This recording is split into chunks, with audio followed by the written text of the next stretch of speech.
Lee Howell, Head of Programming at the World Economic Forum. What's unique about this year's Summer Davos in Asia?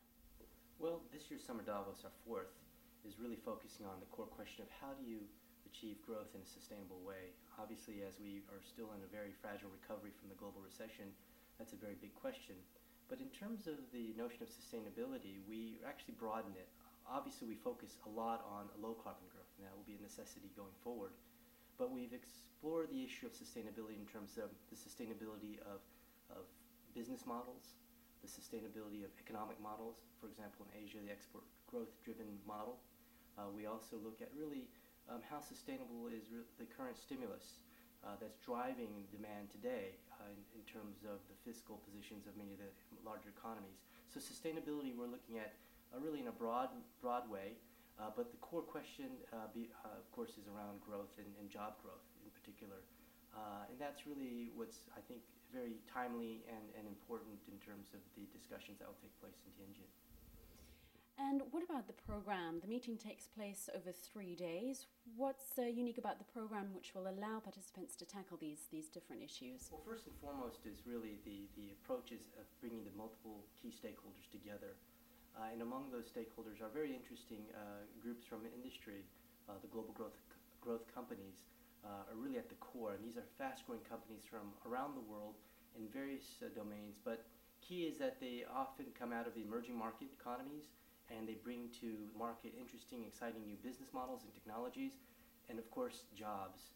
And that group really has an optimistic, forward-looking view, and that's at the core and the heart of the discussions. But of course, we also bring the established industry players, many of whom represent the largest multinationals in the world, and actually come in their personal capacity to be mentors to these fast-growing companies.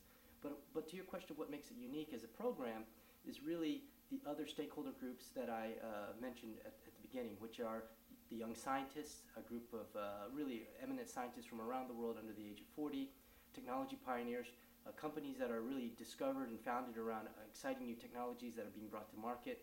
It's that group plus the public figures, the policymakers coming from ministries of energy, environment, industry, and science and technology. That's what makes it unique, and that's what makes it very exciting, is bringing all of these actors together to really focus on, again, the core question of how do you drive growth in a sustainable manner.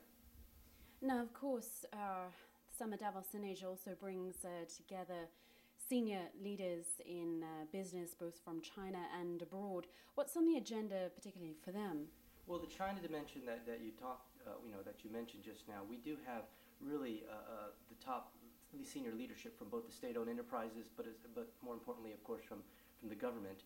And they are engaging and talking to the heads of these major multinationals and the global growth companies. And at the top of their agenda, I believe, really be around China's role in this very fragile global recovery. At the moment, really China and the rest of Asia is driving global growth. How sustainable is that, particularly in terms of this export-driven growth model?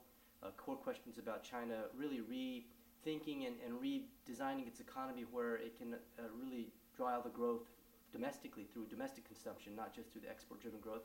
Also questions around, again, sustainability and natural resources. China today is the largest importer of energy. Really, how does that impact the global recovery and the sustainability of China's growth, both in terms of the economic sustainability, but also, again, back to the environmental sustainability. And so we'll have a number of discussions where I think they're global issues, but the China angle or the China dimension is so critical to understanding how to address these global challenges.